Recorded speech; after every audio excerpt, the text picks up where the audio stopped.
الحمد لله رب العالمين والصلاة والسلام على سيد المرسلين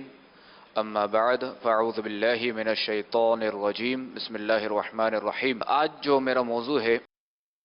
وہ مسبوق کے حوالے سے۔ مسبوق وہ ہے کہ جس کو پوری جماعت نہیں ملی، اب جیسے جس کو دوسری رکعت ملی، تیسری ملی، چوتھی ملی، تو وہ ہے مسبوق۔ تو اس کے حوالے سے جو ہے وہ عرض کرنی ہے کہ ہمارے یہاں عام طور پر ایک غلطی پائی جاتی ہے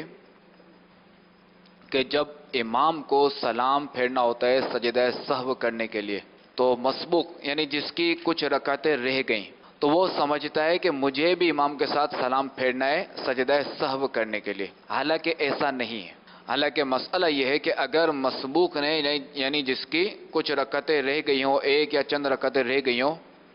اس نے اگر جان بوجھ کر امام کے ساتھ اگر سلام پھیرا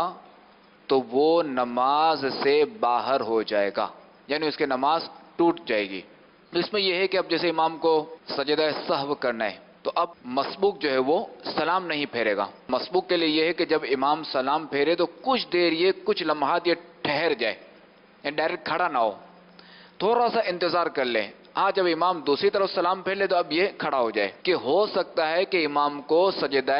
سہو کرنا ہو، اور لہذا اب امام کو سجدہ سہو کرنا ہے تو اب امام نے سلام پھیرا